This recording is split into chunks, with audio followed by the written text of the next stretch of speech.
ខ្ញុំចង់សួរនាងថានាងស្ដាយក្រោយមែនទេ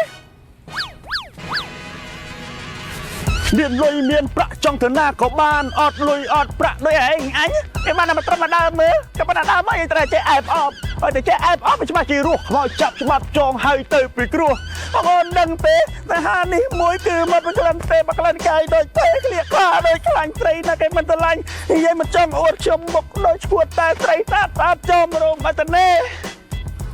បងណំអូនស្រឡាញ់បងក៏អត់ស្រឡាញ់អូនដែរមកចាំបង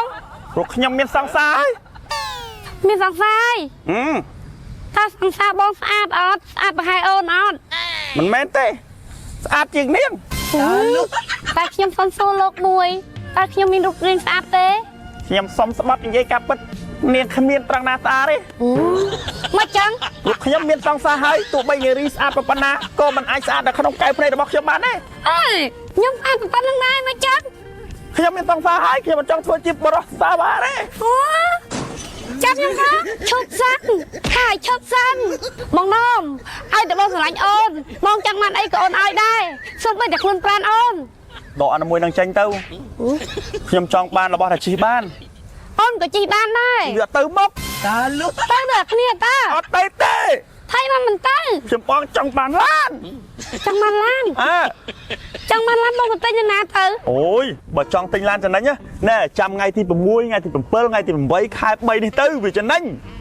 មិនបងទិញនៅ The Premier Center សែនសុខគេមានការតាំងពិព័រណ៍រថយន្តហើយមិនត្រឹមតែប៉ុណ្ណោះក្រុមហ៊ុនរថយន្តជាច្រើនគេតាំងពិព័រណ៍នៅកន្លែងហ្នឹងមែនទេបងពិតមែនហើយអញ្ចឹងគេតាំងពីប៉ុងថ្ងៃទី6មែនបងស្អែកដល់ហើយចឹងយើងនៅផ្ទះទៅទិញចាំស្អែកចាំអូនជូនអូនទៅទិញណាអញ្ចឹងអត់ដៃទៅទិញសិនចាំស្អែកចាំយើងទៅទិញអត់ទេបងទៅជាមួយអូនដែរទៅទិញអត់ដល់ថ្ងៃទេតើលោកទៅហើយណែបងនាំមិនអីមកដល់លេងហើយមិនបានត្រូវយំអញ្ចឹងអូនស្លាប់សบายចិត្តហើយបានអូនសบายចិត្តម៉ែគួរយល់ហើយចិត្តដល់ចូលឆ្នាំអត់មានឡានជីងគេទៅលេងម៉ែលេងអីនេះអូឯងចង់បានឡានថ្មីជិះទៅលេងស្រុកមែន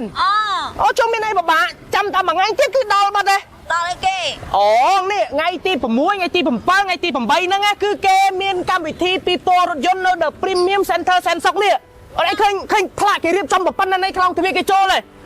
មិនតែប៉ុណ្ណោះការរៀបចំពិព័រណ៍នេះគឺថាធំខ្លាំងណាស់អូនគេដាក់គ្រប់អាគារហ្មងហើយមិនតែប៉ុណ្ណោះមានក្រុមហ៊ុនឡានធំជាច្រើនដែលគេដាក់តាំងពិព័រណ៍នៅហ្នឹងចឹងអូនឯងស្រឡាញ់មួយណាអូនឯងរើសយកមួយហ្នឹងហើយអូនឯងហាច់កេះទៅអូនឯងទិញមួយហ្នឹងភ្លាមគេបញ្ចុះតម្លៃអូនឯងភ្លាមទៀត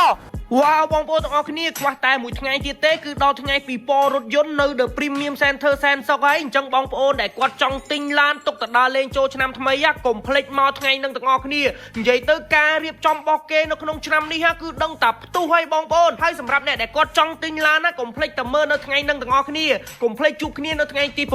7 8ខែមីនានេះគឺចំសុក្រសៅរ៍អាទិត្យតែម្ដងបងប្អូនបាទចុងសប្ដាហ៍តែម្ដងហើយអ្វីដែលពិសេសនោះគឺខ្ញុំមកថ្ងៃនេះបងប្អូនគេកំពុងតែរៀបចំត្រៀមចាំបងប្អូនអញ្ចឹងបងប្អូនកុំភ្លេចណាខ្វះតែមួយថ្ងៃទៀតយើងជួបគ្នាហើយការរៀបចំរបស់គេនេះសម្រាប់ខ្លោងទ្វារគឺថាធំខ្លាំងណាស់បងប្អូនបាទការ design របស់គេគឺថាល្អឥតខ្ចោះតែម្ដងគេរៀបចំមកគឺថាស្អាត10លើ10ណាបងប្អូនបាទសម្រាប់បងប្អូនដែលគាត់ចង់ចូលមកតាមច្រក Eon 2ក៏គេរៀបចំធំដែរគឺថាស្អាតតែម្ដងហើយបើនិយាយពីក្នុង hall វិញណាពេលដែលខ្ញុំទៅថ្ងៃនេះបងប្អូនបាទគេកំពុងតែរៀបចំយ៉ាងចាស់ដៃតែម្ដងបងប្អូនមើលតែឆាកទៅគេរៀបចំឡងប៉ុណ្ណាណីហើយតាមស្តង់មួយគឺថាសុទ្ធតែក្រុមហ៊ុនឡានល្បីទំនើបហើយបងប្អូនគឺថាថ្ងៃហ្នឹងណាបងប្អូនអាចរើសគ្រប់ស៊េរីគ្រប់ model ដែលបងប្អូនចង់បានបងប្អូនយកមួយណាកក់លុយភ្លាមនឹងទទួលបាន promotion ពិសេសទៀតវ៉ាវអស្ចារ្យតែម្ដងបងប្អូនបាទអញ្ចឹងខ្ញុំសូមបញ្ជាក់ណាបងប្អូនអាចចូលរួមដោយសេរីហើយក៏មានក្រុមហ៊ុនឡានជាច្រើនមានគ្រប់ model បងប្អូនអាចតេស្តក៏បានហើយបងប្អូនទិញភ្លាមមានការបញ្ចុះតម្លៃភ្លាមពីក្រុមហ៊ុនទៀតផងហើយអ្វីដែលពិសេសនោះគឺថាមានធនាគារសិក្សាយករថយន្តគ្រាន់តែបងប្អូនមកមើលពីពណ៌ក៏បងប្អូនអាចមានឱកាសឈ្នះរង្វាន់មានដូចជា iPad ទូរស័ព្ទនិងរង្វាន់ធំជាច្រើនអញ្ចឹងចុងសប្តាហ៍នេះត្រូវនៅថ្ងៃសុក្រសៅរ៍អាទិត្យនេះបងប្អូនមិនដឹងថាទៅណាកុំភ្លេចមកមើលពីពណ៌ឡានផងណាហើយកុំភ្លេចយកកូនមកលេង Playground ផងដែលគេរៀបចំចិត្ត 1000 ម៉ែត្រការ៉េណោះហើយមិនតែប៉ុណ្ណោះគឺថាមានអាហារនិងភេសជ្ជៈឆ្ងាញ់មានម៉ាស៊ីនត្រជាក់ហើយមានផាសុខភាពទៀតផងអញ្ចឹងកុំភ្លេចជួបគ្នាណាខ្វះតែមួយថ្ងៃទៀតទេដឹងតែអេមតែម្ដងបងប្អូន